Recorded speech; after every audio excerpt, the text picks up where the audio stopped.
You know, there's a rule of thumb that if you run a company that 20% of your employees do 80% of the work, or that 20% of your customers are responsible for 80% of your sales, or that 20% of them are responsible for 80% of the customer service calls. Same thing, but that's not exactly the rule. The rule is worse than that. The rule is, in a given domain, the square root of the number of people operating in that domain do half the productive work. So you think, well, you have 10 employees, 3 of them do half the work. It's like, yeah, okay. What if you have 100 employees? Then 10 of them do half the work. What if you have 1,000 employees? Then it's 30. And if it's 10,000 employees, then it's 100. And this actually turns out to be a rather ironclad rule. It applies across very, very many situations. It applies, for example, to the mass of stars and the size of cities. So you can see how universal it is as a law. And it's something like those that have more get more, and those that have less get less. That's the Matthew principle, right? To those who have everything, more will be given. From those who have nothing, everything will be taken away. And the economists sometimes call that the Matthew principle. And so what that lays out is a world that's rife with inequality. So you know, you hear this idea that I think it's the 85 richest people in the world have more money than the bottom 2 billion. That's a Pareto distribution phenomena. And you might say, to hell with capitalism for producing that. It's like, sorry, you got your diagnosis wrong. It's a natural law. It's no matter what society you study, you get a Pareto distribution of wealth. You get a Pareto distribution of number of records recorded. You get a Pareto distribution of number of songs written or goals scored. Like any creative product has that characteristic. And it's partly because as you start to become successful, let's say, people offer you more and more opportunities. And as you start to fail, people move away from you and you plummet. And so, okay, so that's rough. So what it means is that there is always a landscape of inequality. What that means is that there's always going to be people around that are better at something than you are. And that's a problem, because you can get jealous and you can get bitter and you can get resentful, and worse, you can get hopeless, you know, because you look like I have this friend of mine. He told me something so funny. He was decrying his lack of success in the world, and he compared himself to his roommate. And he said, you know, his college roommate was doing much better than he was, and his bloody roommate was Elon Musk. It's like, really? Like, it's like, oh, you're not doing as well as Elon Musk.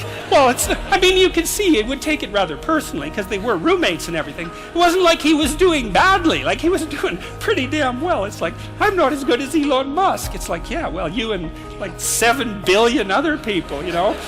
But I thought it was instructive because you have to be careful who you compare yourself to. Now, you can't just not compare yourself to successful people, right? Because then you don't have anything to aim at. You need an ideal because you have nothing to aim at, but an ideal is a judge, and you always fall short of the ideal. So how the hell can you have the benefits of having an ideal without having the crushing blow that goes along with having the judge that always regards you as insufficient? We don't want to let your distance from the goal crush you.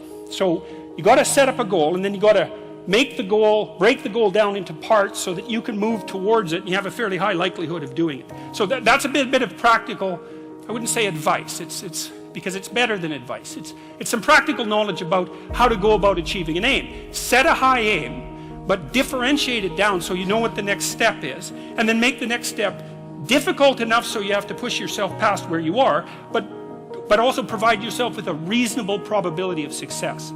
It's also what you do with children, right? You want to push them because they need to grow up and be more than they are, right? But you don't want to crush them with constant failure. So what you do is aim high and make the goal difficult but proximal. Who do you know that you can compare yourself to? That's easy. You. Yesterday. So here's a good goal. It's something like, well, aim high. And I really mean that. It's like, and we'll talk about that a little bit too. Aim high, but use as your control yourself. It's like, so your goal is to make today some tiny increment better than yesterday. And you can use better, you can define better yourself. This doesn't have to be some imposition of external morality.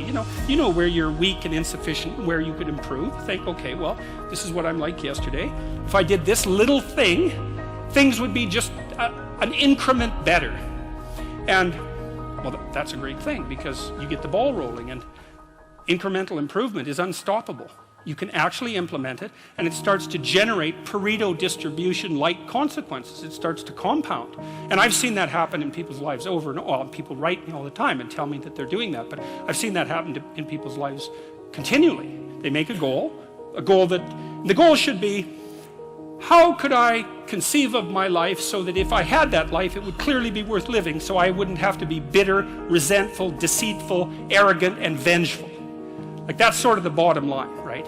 Because that's what endless failure does to you. It's not good. And that's what life without purpose and a goal does to you as well, because life is very hard. So you think, okay, well, I need to adopt a mode of being that would justify my suffering. And you can ask yourself that question. What would make this worthwhile? I quote Nietzsche, I think, in that chapter. He said, "He who has a why can bear almost any how." That's a lovely line, man. I mean, it's a lovely line.